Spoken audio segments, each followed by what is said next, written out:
So, can you tell me why the camp was set up? Well, we were originally set up in Albert Square as after the national call on the 15th for a march for the homeless.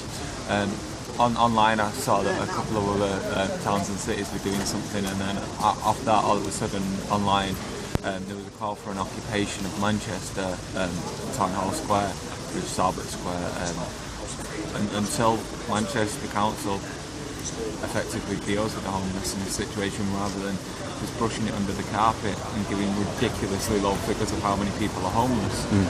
We want them to be adequately housed. That doesn't mean give everyone a house. It means because some of them need around the clock care, so social housing, shared accommodation, sheltered accommodation, where they can get the help that they need. Because some of these guys will tell you themselves, half of them won't even be able to look after a shed if we just chucked them in it.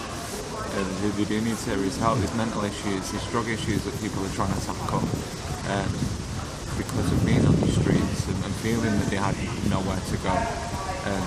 So we are going to keep in occupation of council land until the council decide, instead of evicting them and spending all that money, we'll actually do something about it, basically. So how's the council responded to the protest? By evicting us and banning us from the library, any town hall building or extension building. They did try and talk to us at the very start. We had a meeting where they said that they knew there was a problem, but because from a privileged background they weren't really sure how to deal with it, so they needed help. So we said we will help, and they said there was open for radical change, so we said we could do radical. That was on a Friday evening. Monday afternoon they wanted another meeting with us, whereas in that meeting they said that they'd put some things in place before we'd even start occupation because they'd noticed the increase in homelessness. Basically said they weren't willing to listen to us unless we packed down camp, and they weren't willing to speak to the homeless unless we packed down camp. So what have they said you should do if you're evicted? Have they offered anywhere to go? No, they've offered no. We've got 5 people that stood in court for us, put their names to court documents, and we've got them housed. But it's only people that put their names to court paper. And before we even went through the court, they said that if we remove our defence, that they'll house them, which they obviously refused. As an out-of-court settlement type thing. So how bad do you think the problem of homelessness is in Manchester? Well, I've worked with a soup kitchen for a while now, where we give out over 150 meals a night. We work alongside another soup kitchen, gives out roughly the same. So I'm estimating around 300 people, knowing that full well that some people have more than one meal, and also knowing full well that some people won't come up to our soup kitchen because of the troubles with all the homeless people. And is there much empty housing in Manchester? There's a lot of empty housing in Manchester. There's so many. Even if we weren't going for housing, there's empty warehouses that can be turned into shared accommodation. I've even told the council, because they keep saying they've not got the money to build anywhere or to buy a new property. I've told them they don't need to go down that route, and they can compulsory repossess empty buildings. I've seen it be done on houses where they've compulsory repossessed them into council domain and then sold them back off to private landlords or things like that. So I know that they can compulsory repossess, but you keep the cost down, and we'd be happy with that if they give them somewhere to put their head at night. Like we had a few years ago with the called Salvation Army shut down. Now the Salvation Army had 130 beds. They didn't just pull the funding from that for no reason. There were violence and stuff in there, but then they redistributed the funding for the 130 beds to three separate hostels that only had 20 beds in each. So they went from 130 beds to 60 beds, effectively cutting the beds in half. There's been cuts in council provision as well, hasn't there, for homeless shelters and... Well, Manchester City Council, in the meetings we've had, have said that they've not actually cut the homelessness budget at all. But they have increased other budgets and cut other budgets. And we know how much money the council needs. And we know that they could increase the budget, especially with the increase of homelessness. So it looks like more and more people are getting involved in the camp as it goes on. How many people are involved now?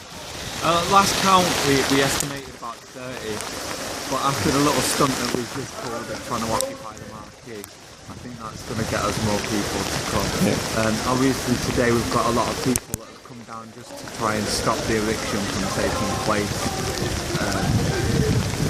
But so numbers I can't really give you at this moment because I don't know who's here permanently and who's just down for the day. And how have you organised yourselves? Well, it just started as a call online, and from that tents were set up, and there's been 2 permanent activists on site which pretty much help with the policing and showing them how to run a peaceful protest.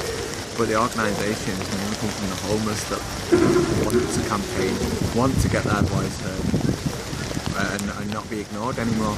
Have you seen people learning and changing through the process of the camp? Because it's been going on some time now, hasn't it? Yeah, I have. I've seen people actively stop drinking because of the campaign, because now they've got people to talk to. They're not alone in the doorway.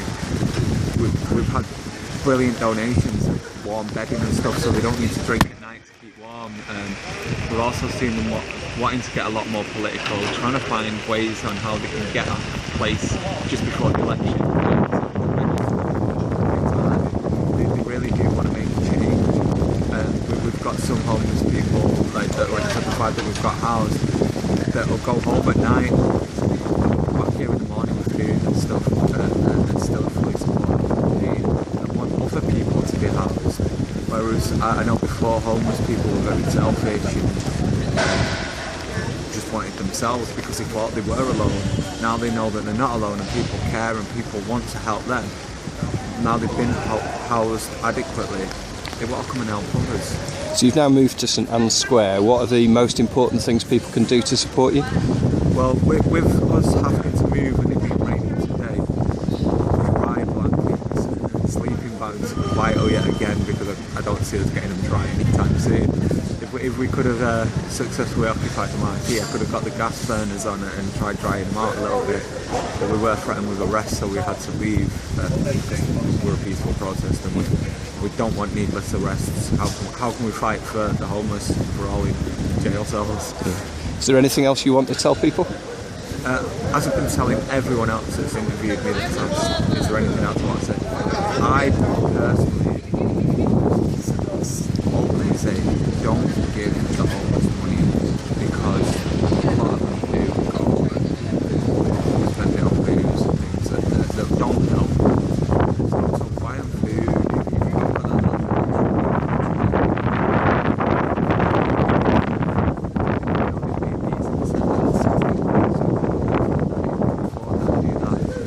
If you've got no money and you can't buy them food or anything, sit down and show them that they're not alone, show them that people care about them, they can argue and push it. Above and beyond anything, what I've noticed whilst working alongside the homeless is the thing that they want the most isn't anything else other than human compassion.